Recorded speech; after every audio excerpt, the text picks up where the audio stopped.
What's up tout le monde, ici Chris, me voilà pour une nouvelle vidéo sur YouTube et aujourd'hui je vais vous montrer comment ajouter une application à votre serveur.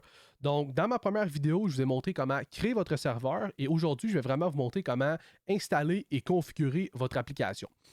Donc c'est super simple. Bien évidemment, dans ma première vidéo, je vous ai montré comment configurer votre network. C'est bien important, il va falloir que ce soit bien configuré pour que vous puissiez avoir accès à vos applications. Donc, si ce n'est pas déjà fait, je vais vous mettre un beau petit lien que vous allez pouvoir cliquer pour regarder la première vidéo. Une fois que c'est fait, vous allez aller sur Dataset. Vous allez vous créer un dataset sous votre principal, en fait. Donc, vous allez faire Add Dataset et vous allez marquer, je vous donne un exemple, QBittorrent. Et là, on va le mettre en application Apps parce que, bien évidemment, c'est une application. Donc, vous allez faire Save. Ensuite de ça, vous allez recréer un dataset, mais sous ce qu'on vient de créer, qui est QBittorrent. Vous allez faire Add Dataset et on va marquer Torrent. Et là, vous allez mettre en SMB. Vous allez faire Save. Et vous allez faire Go to OCL Manager. Vous allez faire User. Vous allez mettre Apps. Save Access Control List. Et vous mettez Full Control, bien évidemment. Vous allez faire ça ici. Et on va pouvoir faire ça ici. User, et on va mettre celui qu'on savait créer, Full Control, Save Access Control. OK? Donc, une fois que c'est fait, ce que vous allez faire, vous allez aller dans vos applications. Et là, moi, je vous donne un exemple par rapport à QBittorrent. Mais là, pour télécharger une application, vous allez faire Discover App. Et nous, on va prendre l'exemple de QBittorrent. QBittorrent, ici. Donc, vous allez cliquer dessus, Installer. Une fois que c'est installé, vous allez avoir une page qui va ressembler à ça ici. Donc, bien évidemment, chaque application, la configuration, excusez-moi, va être un petit peu différente, mais c'est tout du pareil au même. Donc là, votre time zone, vous pouvez le changer, c'est pas obligatoire. Moi, j'ai mis Montréal. Ensuite de ça, vous touchez à rien d'autre. Vous descendez un petit peu plus bas. Une fois, quand vous arrivez à Additional Storage, faites Add. Et là, vous allez choisir ici, Hostpath, et vous allez sélectionner le dossier qu'on a fait tantôt. Donc, c'est ça ici, Server Chris. On a fait QBittorrent, Torrent, et là, voilà. Et vous allez faire Update.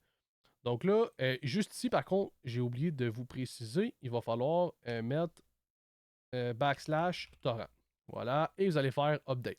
Moi, je ne le ferai pas parce que, bien évidemment, je ne veux pas comme rediriger mes torrents, mais c'est pour QBittorrent. Et une fois que c'est fait, vous allez pouvoir aller sur Application, et là, vous allez voir que l'application va se mettre en marche, qui va se mettre en statut running.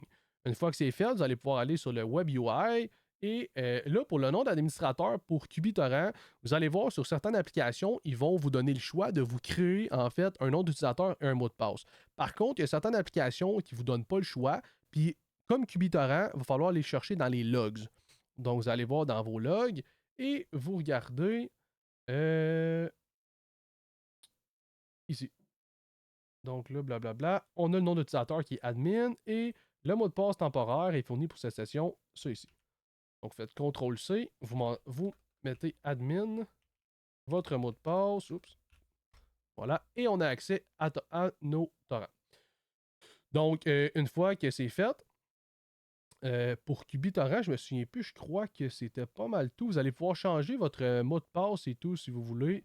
Faites juste attention par contre de ne pas toucher au port et ces trucs-là. Donc, vous allez pouvoir aller dans votre téléchargement. C'était-tu ici? Donnez-moi deux petits. Et oui, ici, voilà. Vous allez aller dans eWeb et vous allez pouvoir changer votre nom d'utilisateur et votre mot de passe que vous voulez. Donc, si vous voulez mettre un mot de passe, voilà. Et moi, en fait, j'avais ignoré pour le localhost, là, mais vous pouvez mettre ça comme ça et vous allez faire enregistrer.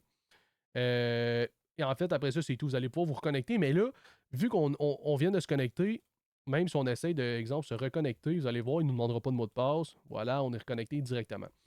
Donc, ensuite de ça, bien évidemment, vous allez pouvoir voir vos dossiers. Si vous allez dans votre serveur, voilà. Là, on va rentrer les informations. Voilà. Et on va voir que on a fait un dossier torrent. Donc, c'est normal qu'on ne voit pas, en fait, le premier dossier qu'on a fait, qui est QBittorrent, parce que lui, en fait, c'est une application qu'on a faite. C'est comme un dossier pour les applications, mais qui n'est pas en SMB. Parce qu'en fait, le SMB, c'est vraiment ce que Windows va lire. Donc, tous les dossiers, vous allez voir que ce dossier-là, on ne le verra pas. Même chose pour lui ici. Regardez, Movies, on ne le verra pas dans mon serveur. On va juste voir le sous-dossier qui est film. Donc, c'est pas mal tout pour la vidéo. Si vous avez des questions par rapport à une application, si vous voulez avoir un petit peu plus d'informations sur une application en particulier, n'hésitez pas à le mettre dans les commentaires. Ça va me faire plaisir de vous aider. Comme je l'ai dit, c'est sûr par contre que je ne peux pas faire toutes les applications parce qu'il y en a un paquet. Là, quand on dit un paquet, il y a beaucoup d'applications qu'on peut installer. Donc, comme je vous dis, vous avez des questions, peu importe, n'hésitez pas à les mettre dans les commentaires. Ça va me faire un plaisir d'y répondre. À plus!